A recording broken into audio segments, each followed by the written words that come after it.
Bonjour et bienvenue à l'occasion de cette vidéo dans laquelle je réalise un portrait d'après une photo que j'ai empruntée et prise sur le site Pixabay. Donc c'est une photo qui est libre de droit. Je vous mettrai, si vous êtes intéressé, la référence juste en description en bas. Et alors la nouveauté c'est quoi? C'est que j'ai réalisé ce portrait uniquement avec de la gouache. Donc la gouache, c'est un médium que je n'utilise que depuis quelques temps, donc ça se compte en semaines ou en mois, mais j'utilisais principalement l'aquarelle à l'origine, la peinture à l'huile, la peinture à l'acrylique, et la gouache en fait c'est vraiment le médium qui est un peu mal aimé, hein, le médium un peu trop scolaire dans la tête des gens. On pense tout de suite qu'on était à l'école, ou pour ceux qui y sont encore, le professeur qui vous demande d'acheter vos tubes de gouache en début d'année et que vous n'utilisez jamais du coup finalement, qui sèchent et voilà, c'est perdu. Donc en fait on a vraiment cette impression un peu négative pardon, sur cette gouache. Et finalement, donc en fait c'est vrai, il y a différents types de gouache également, de différentes qualités. Moi personnellement j'ai acheté de la gouache de qualité fine, et je sais qu'il y a aussi de la gouache qui existe en extra fine.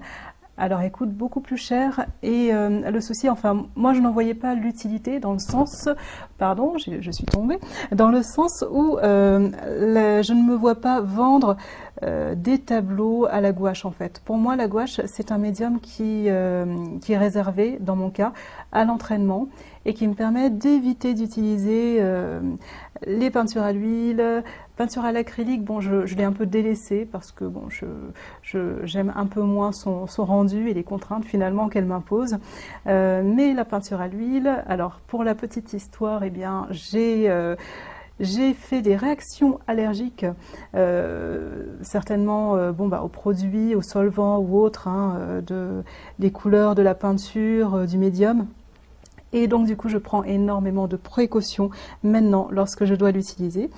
C'est pas un médium que je compte laisser parce que j'adore réellement ce rendu de la peinture à l'huile, mais malheureusement je peux pas la toucher avec mes doigts si je veux faire, donc je dois vraiment utiliser que mon pinceau, et pour l'entretien pareil je dois mettre des gants.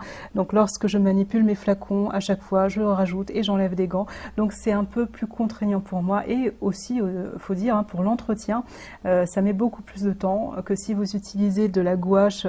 Eh bien c'est un peu comme l'aquarelle, hein, vous avez juste à rincer sous l'eau. Bon, c'est pas quelque chose qui va abîmer vos pinceaux, même si ça sèche ça pourra toujours partir avec un petit coup d'eau encore par la suite.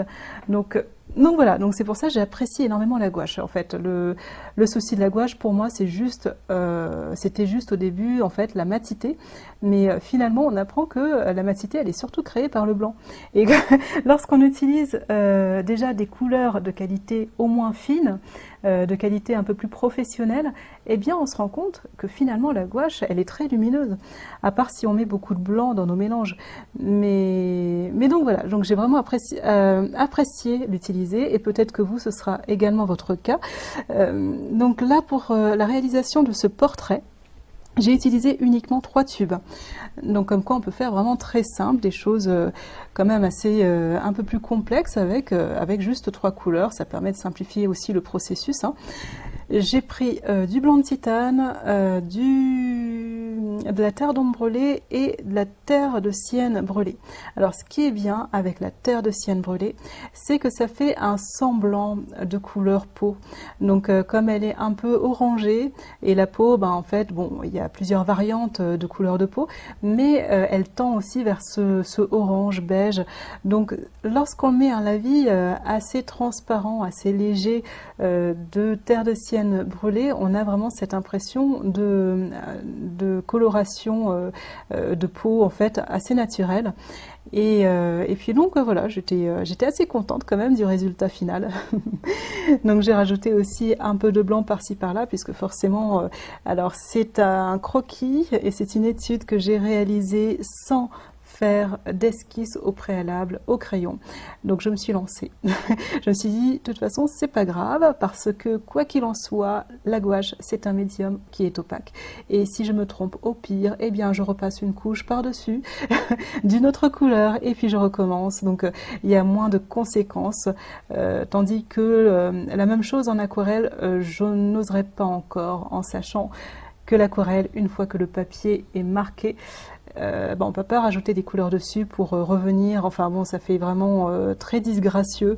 Et puis l'une des méthodes, ça va être soit de rajouter du blanc, mais qui n'est pas dans le médium enfin en question, donc ça va être soit de la gouache, soit de l'acrylique, etc., de l'encre de Chine pour certains.